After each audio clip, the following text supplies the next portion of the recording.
Hey, Hound Dogs, I'm David Hankins, I'm Paul Hankins. I'm Trevor Hankins. I'm Julie Cannon. and welcome to On the Air with Power Squared, and we're doing our comic book club number 7. Yes. If you are tuning in to see Rachel Wells, she is under the weather and won't be with us tonight. She's in our hearts, though. Yes, yeah, hearts and minds, and we wish her well. And hopefully in the chat. And Maybe. hopefully, yeah. We were a little late getting going. We had some technical difficulties. It's been that kind of a week around, at least this house. It's all Trevor's fault. It's not Trevor. I'm sorry. Wow. The infighting starts already. Okay, so Way to call me out like. so we're here to talk about Made in a. I keep wanting to say in an abyss, but it's Made in Abyss. Yes. Sorry, I keep mispronouncing that. That was the word. That'd be a tongue twister. I just, for some reason, it just sounds like it should say that. I don't know, but it doesn't. So it's Made in Abyss. Yes. So, which was Julia's choice. Yeah. So, Julia, tell us what about Made in Abyss attracted you to the story. Yeah. Well, for one, like, the art style is cute. And also, a lot of my friends, I guess when the anime came out, they were always talking about it. So when I went to the store, like, a while back, I saw the manga of it, so I decided to pick it up, but I never got to it until now. Okay. Sort of forced Yeah. you. Well, I bought it, I might as well. But yeah. But what drew me to it before was just like I saw like the art style of it before, like when I was like watched like little clips of the anime, Mm-hmm. and I just thought it was like pretty cute, like Yeah. when I first saw it. So like that's what kind of sold me to at least invest in at least buying the first volume. Okay. All right.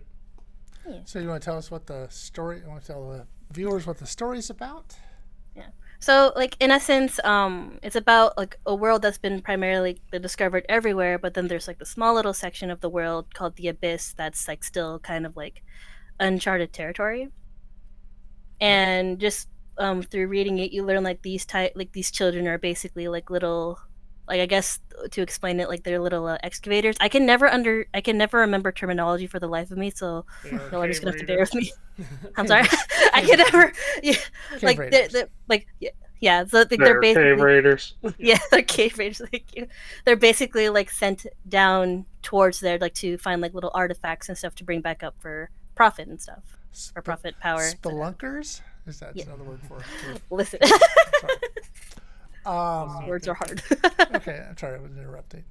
So yeah, and the main character is Rico. and she lives in an orphanage Yeah. because her mom. Yeah, her mom was this person that they would call her a white whistle, which is like they're like kind of important, like they're deemed as like heroes of like basically of their world. Right, they can go all the way down and come back, or at Yeah. least go down. There's different tiers of whistles. Yeah. You start off Yeah, as like- a red, I believe. Yeah. There's like red, blue, and Uh, I want to see the brown or We're black. looking I I'm at can't remember actually the looking colors. at it here. It's well, there's a bell, and then there's red, blue, moon, black, white. Right, and Yeah. white is the legendary people. Although moon looks purple in the anime, so It looks gray here, but Color rendering. That's Am I right? because it's in black and white. I know that. So yeah. So what do people think about the story? Well, since it was your idea and you actually read it, Yeah. what did you Well, think? I will say, like throughout reading it, I forgot how like smart and dumb kids are. If you guys know the language of this book. So I was like reading through all of it, and like I understand like their whole ordeal with them like doing like all of this spelunking and crud, and basically them just like children literally working. They kind of have Slave like labor, yeah. kind of like I want to say it brings off a bit of a Newsies vibe, but a bit worse. Do you guys remember the movie Newsies? About kids selling newspapers on the street. Yeah, it's like it brought up that kind of vibe. Okay. So, like when I was like reading through it and like how like vulgar these kids can be half the time, like not really vulgar, but like the presence is there. yeah. I kind of Yeah. forgot. I kind of forgot like Actually, this kind of sums up children in a nutshell when they're trying to grow up to them. Unfortunately. There's no songs like Newsies had. All right. I mean, there wasn't there was no exit sign, so that's a good sign. No. And it does seem to set it up where I'm imagining that the story continues as they go down and perhaps come back up. Yeah. It's sort of it sounds it's a very fantasy kind of because you got to go through water and Yeah. inverted forest and things like that. Yeah. Very fascinating. And I like the little map. I think they had more than one of these in here where it sort of shows you the Yeah, like it gives you the premise of like how the abyss works and like Yeah. where to, I guess, like where things start to get screwy. yeah. Yeah. And mostly coming back, which I assume is kind of like the bends but worse because it makes it Yeah. sound like you. Yeah, because they did establish that when like the red whistles would get their assignments, some people would go like 400 meters, someone would start going like maybe 150. Like tiny bit spoilers if you guys haven't read volume 1. Rico is like she's sent down but not as like farther as like say her friends. Right. Yeah. And like the reason is because they're aware that like it's one thing to go down, but once you go up it might be a bit harder considering like they're doing all this work and then trying to go back up it's going to be an ordeal. Yeah. But they make it sound in the book that if you go too far down, you're not you're coming screwed. back. Yeah. Yeah. So. Yeah, like hence like why like Rico always gets scolded when he's like please let me go lower and they're just like no. You may be doing child labor but we still partially care about you. Yeah, they can't keep anything they find, right? Yeah. Which obviously and then there's foreign countries send people down, right? Yeah. That was in there. Yeah. And then there's illegal people that go down. Yeah. Yeah, it's quite the abyss, I guess. yeah. But anyway, Like obviously if there's some sort of structure there's some sort of non-structure. yeah, There has to be. Yeah. yes, yeah. There's always a black, but it seems like it's pretty upfront the black market. There's that wharf they go down. Yeah, Yeah. pretty obvious. Yeah. So, what did you think, Trevor?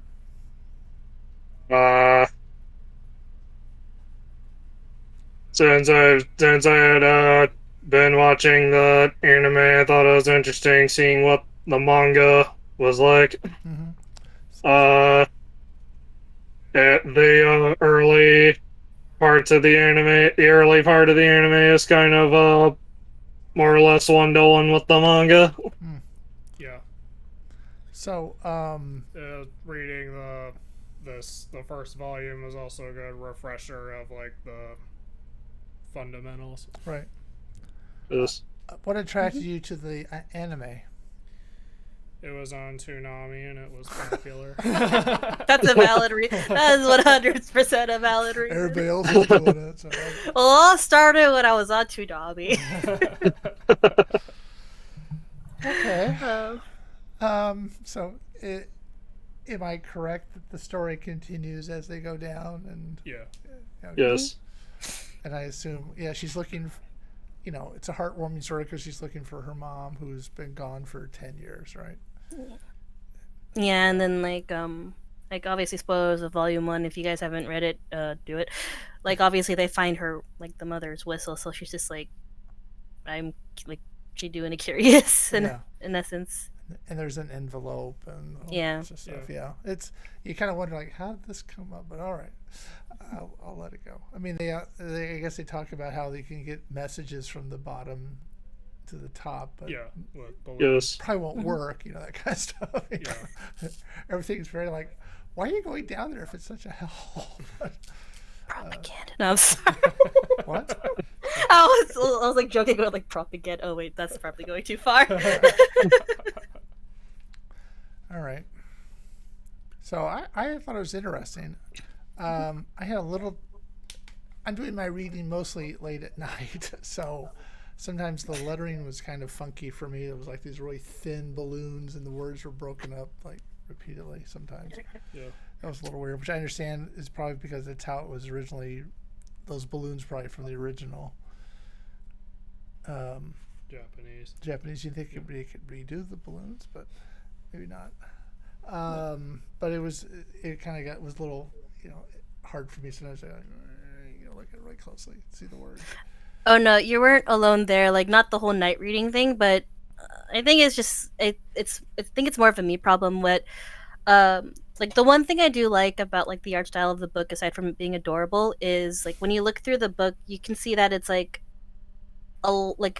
more heavily rendered than like say maybe probably gonna shoot myself in the foot here, like Demon Slayer, if that makes any sense. Yeah.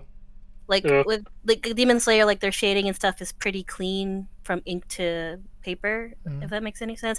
And then with this one, it's like the rendering is like it's like a good messy, Yeah. like from the line work to the shading and everything. Yeah. So sometimes with the melding of the coloring and everything, and then on top of that adding the text, especially since like it's an English translation, so they kind of have to work their way around that. It could kind of make it a bit like, I guess, like it can make you a bit dizzy trying to read it all, in a way. Yeah. Well, thank you for I'm trying to saying make that. you feel better know here. I don't know if the fact that I think it was a web comic has anything to do with it. It was a webcomic? Yeah, Ah. Okay. Well, I would just. I think so. Wait, it was. I mean, I got this out of a recommendation, so I didn't look too much into it. No, I was like looking at, trying, as I said, I'm looking it up so I don't sound stupid. I'm reading I'm it. doing That's that the right now. glory of a pod. Okay.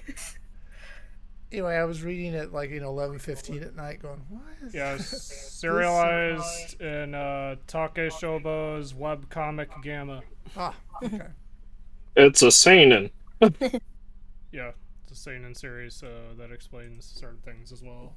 Okay, which I don't understand. Right. How does that explain stuff? What is? Well, seinen has more mature content than shonen.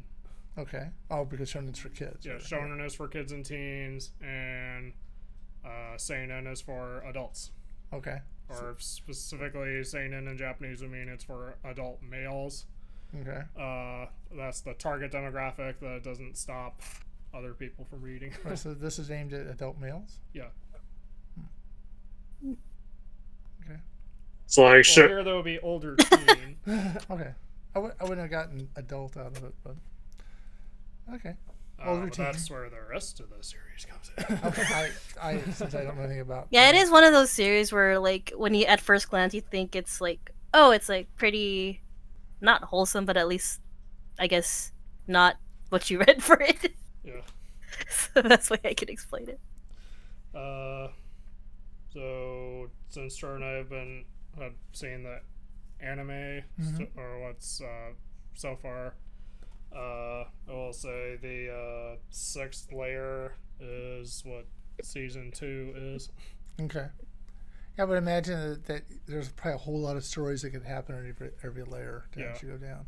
And there are monsters, and I assume there's- other people that are probably looking for what you're looking for, or I think you are, or whatever. And it's hard to know what or not to say because I don't want to spoil. Okay. But in some cases, though, I mean, they sort of set it up where there's a lot of possibilities of stories. Yeah. Whether or not, it doesn't necessarily write itself, but there's a lot of, you can see that they've talked about things and so you imagine that they'll have to encounter some of that Yeah. as they go down and as they come back. Yeah. I don't know if they come back. I don't know anything about the story beyond this one. Nothing bad happens. The end. It starts. Right? I will say what was kind of annoying about watching the anime was Toonami aired season 1 and then they just went to season 2, which is if you're an anime only viewer, you actually should not go from season 1 to season 2. You have to watch movie 3 to understand season 2. Movie 3? Yeah, the first 2 movies are basically reanimated recaps of season 1. And then season 3 is movie 3 is new content Okay. that bridges the gap between season 1 and 2. That's like a commitment. And Toonami did not air movie 3, so we had to stream it. Who are we Or kidding? Hulu. Yeah. So it's like kidding? with Kingdom Hearts, where after you play the first game, you have to play Chain of It. You can't immediately go into 2. Yeah, kind of like that. For the record, the third film is called Dawn of the Deep Soul. Okay. Yeah. So you have to watch. So you can watch season 1. You don't have to watch movie 1 or 2.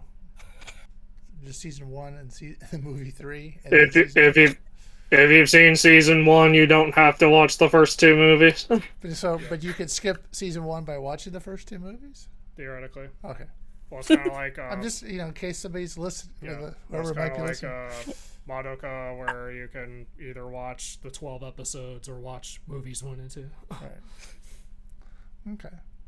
So flip a coin, have fun. But we're not here to talk about the anime. We're here to talk about Yeah, since But yeah. Trevor and I have the experience of watching the anime, so I wanted to All right. at least bring that up. No, it's fine. I mean, we did the same. We did the same thing with But anyways, but yeah, like going back to when I mentioned like the art style, that like reading into it too. I think that's what drew me more into like the manga, is like I'm like I like the aesthetic of like messy line art and like coloring, if that makes sense. No, Yeah. So like when skimming through, like when reading through it and everything, like that's like the appeal I had with this book, just because like I like, as much as I love clean work, like clean like line work and coloring, yes. there's like just like a special little place in my heart with like just messy line work, and it just makes like the book more like you're there, if that makes any sense. It's like at least for more- me anyway. It's a little more raw that way. Yeah. Yeah.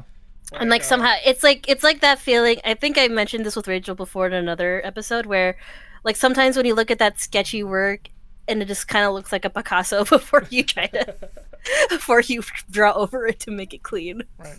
I remember, not to this, this doesn't go to the same extent, but I remember Eric Powell sometimes leaves in the sketch lines, and I remember we actually once asked him about that, and he said he sometimes just leaves the sketch lines in because it gives it some personality.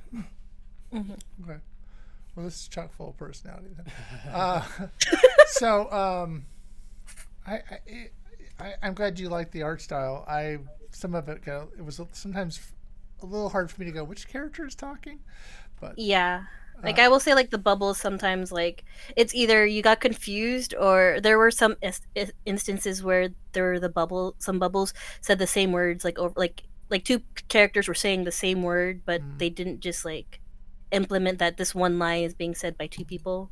Yeah. So like sometimes like I would read the same thing over, going like, wait, am I getting deja vu, or is this just like a lettering thing they wanted to do? Yeah. And we won't know. Yeah. Yeah. So I guess right, Rico is one character. The other main character is Reg. Reg. Reg. Okay. Reg. R-E-G. Yes. E. Okay. Yeah, Reg. Okay. Usually can be Reg. So. They pronounce it Reg in the dub, so. Okay. Well, that's fine. Yeah. All right. Excuse me for getting the name wrong. But anyway, Reg is the other character. I didn't have the benefit of watching the anime. So, He's a robot. okay. That's what I want to talk about. What did you guys think of him? He's adorable. Yeah. Well, then having future knowledge, he goes through some interesting character development of like. I'm not gonna spoil it. So I'm probably gonna forget this in like 20 minutes, so you're good. Go on. he goes through interesting character development about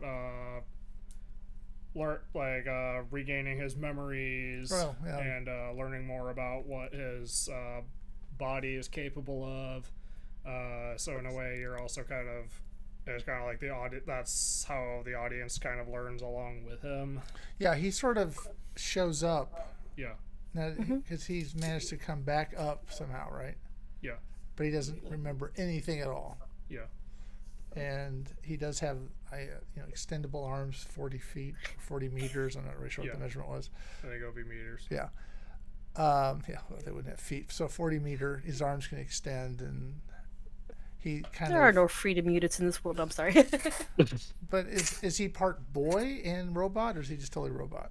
Well, as of volume 1, like we don't know. We just know that like they found him, they tased him to wake him up, and he has robot arms, and they somehow manipulated their leader into letting him into Yeah.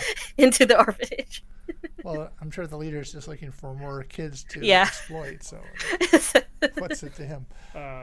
We'll say season 2. Again, I'm just gonna speak in broad terms. Okay. Season 2, we do definitely learn a lot more about him, but we don't have still don't know exactly what he is. Okay, that's fine. And maybe that's a little bit of mystery. Yeah, but his past gets explored. Oh, very good, because that was one of the things he doesn't have Yes. in this Yeah. book. Is a past. He's a friend, and that's all that matters. heavily. Yes. But he's going to help kind of protect Riku. Rico, yeah. Rico. Sorry. Riku is a Kingdom Hearts character. All right. Sorry. No, that's a Final Fantasy X character. Anywho, so would you continue to read if you had a choice? Would you read more of it? Possibly. Do you feel like you're watching the anime, so you don't really need to read the book, or would that make you want to read it more? I guess if I had the opportunity in the future, I might read more of it. Because there is, like Trevor and we've done it where we watch JoJo, but then we read JoJo because it's a very different experience. Right. So I wouldn't mind reading more. Although for now, I guess I'm just waiting for season 3. Okay. Julia? I do definitely want to know what happens to Reg and Rico, so I would definitely read volume 2. Okay. Like, I would definitely buy volume 2 to read it. My guess is it's all not revealed in volume 2 either, but I'm sure this goes on for quite a few volumes. Do we know how many volumes are out? That's an excellent question. Let's look that up on Mr. Internet. Okay, I'm pretty sure I don't. There are Search currently on Twitter. 11 volumes, and the series Hey. is still ongoing. Let's go. So 11 volumes. Why is it I tried searching Made in Abyss and the first thing that comes up is Made in Italy Bistro? Have you been searching for bistros lately? No. Okay. That's why I'm confused. Yeah. Yes. Who knows? All right. So, Trevor, would you read more if you had the chance? Maybe. Okay.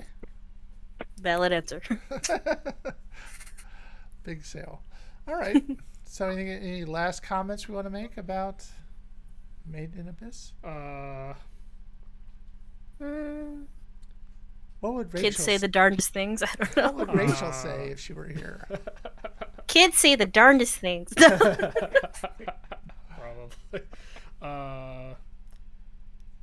There is this isn't a spoiler because it's all over with the anime, but of it, not too long into the story, they introduce a third character Okay.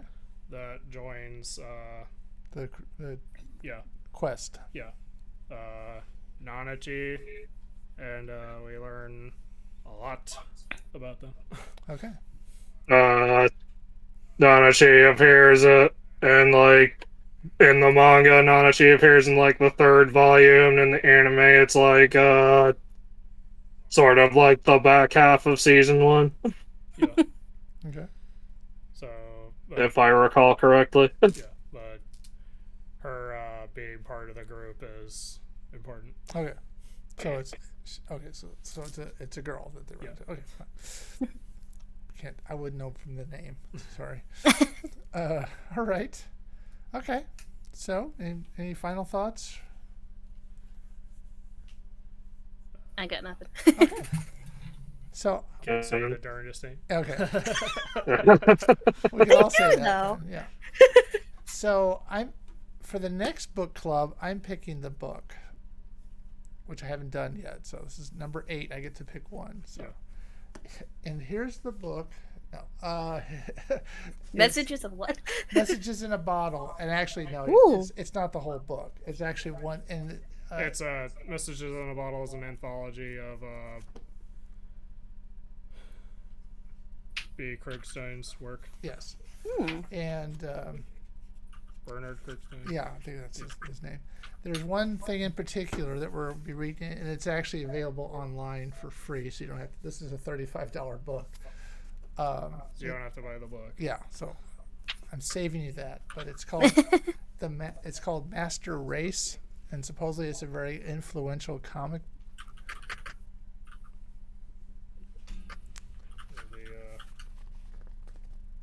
The Master Race story. And so, since it's supposed to be influential, like some guy was saying, it's the most influential comic ever. Yeah. We should probably read it and talk about it. Wait, was that was that the one you linked into the Discord a while back? I believe. Yeah. Okay. Yes. Yes, it's I will available. scroll back up to find it. So we'll be reading that. It's eight whole pages. So Really? 8? No. I know, man. So probably like 3 or 4 months to get to it. No, but we should coordinate with Rachel to pick another time to do it. But I don't think it would take as long to no, it shouldn't take very long to do it. get to that. Right? Right. And then Julie will be back next week for the team meeting. The team screaming exercises. Yes. And then June 9th, everybody should be back on for the pre-launch for issue 17. Yeah. Which comes out on June 14th. Yeah. Let's go. All right. So if you're watching YouTube and you like this, leave a like, subscribe if you want to see more, and leave a comment below if you have any thoughts about Made in Abyss, the manga or the anime. All right. So until next time, I'm David Hankins. I'm Paul Hankins. I'm Trevor Hankins. And I'm Jilly Cannon. And you've been on the air with Power Squared. Bye. Bye. Bye.